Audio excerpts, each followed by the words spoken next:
The Queen, her gold carriage alone is made of 4 tons of solid gold, worth over $370 billion at today's gold prices.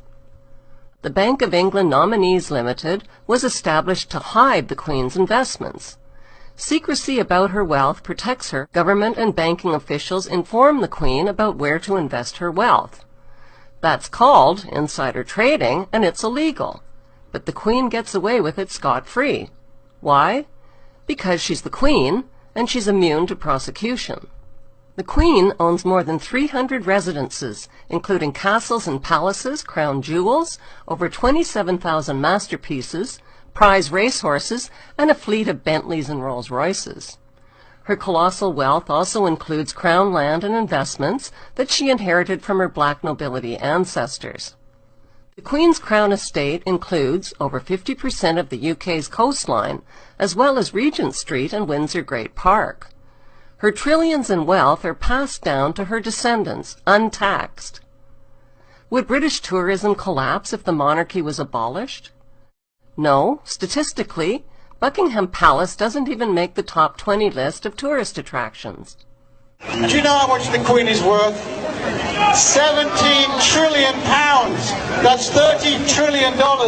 She could end world hunger and poverty tomorrow.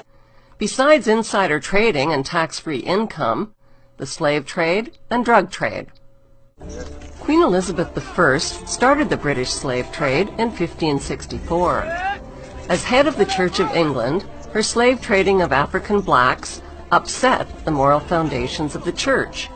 Queen Elizabeth II is now head of the Church of England. 200 years after the slave trade was abolished, the Church was pressured into confessing its horrific crimes and apologizing for profiting from the African slave trade. At first, the Queen and the Church only admitted to owning slaves and plantations, but the public soon discovered that the Church had given their blessing to something far worse.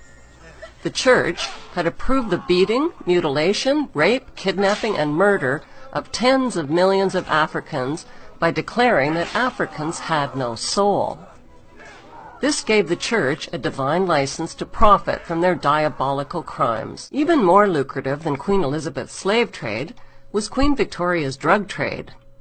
Opium was grown and manufactured in the British-owned opium factories of British India.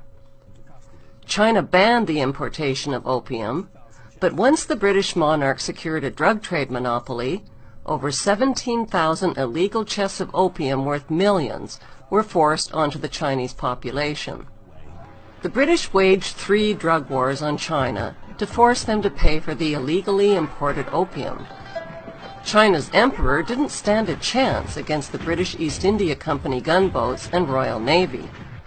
The British destroyed, plundered, looted, and raped their way along the coast of China until there was nothing left to loot or plunder.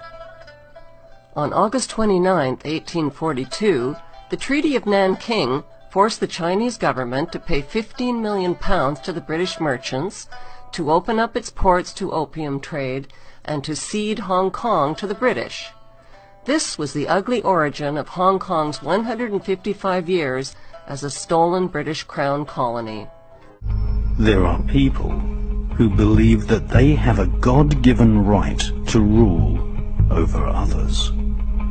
They believe that their outward appearance is superior to all others.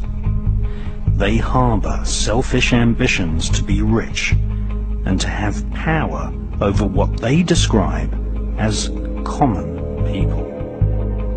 They lie, cheat, steal, strangle, stab and slash their way to power.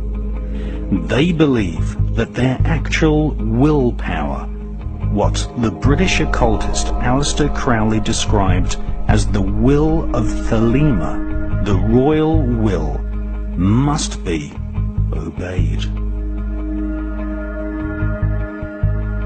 Literally millions of people have been slaughtered at the behest of the royal lust for war, and thousands of people have been assassinated so that demonic dukes and killer queens can reign supreme.